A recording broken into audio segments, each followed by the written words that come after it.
So hello everyone. আমি একটা খারাপ স্বপ্ন দেখলাম। মাত্র আমি ঘুম থেকে উঠলাম। তো একটা বাজে একটা স্বপ্ন দেখলাম যে আজকে বাদে কালকে ভোট, যে লক্ষ্মীর ভাণ্ডারটা বন্ধ হয়ে গেছে, মানে বন্ধ করে দিবে, লক্ষ্মীর ভাণ্ডার বন্ধ করে দেবে। আমি একটা খারাপ স্বপ্ন দেখাতে আমি তাড়াতাড়ি করে উঠলাম। তো আমি চাই না যে লক্ষ্মীর ভাণ্ডারটা বন্ধ হয়ে যাক, কারণ লক্ষ্মীর ভাণ্ডারে টাকা দিয়ে মাসে মাসে ওই টাকাটা দিয়ে অনেক হেল্প হয় আমার। মানে কে জিতলো কে হারলো, দাদা জিতুক দিদি জিতুক যেই জিতুক, তো শুধু যেন লক্ষ্মীর ভাণ্ডারটা যেন খোলা থাকে, যেন বন্ধ করে না দেয়, ঠিক আছে?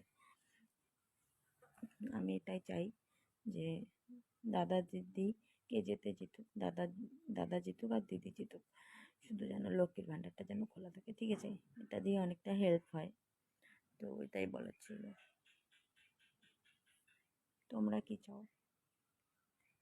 আমি তো চাই যে লক্ষ্মীর ভাণ্ডারটা খোলা থাক, কে যেতে জিতুক, যেন লক্ষ্মীর ভাণ্ডারটা যেন চালু থাকে, ঠিক আছে?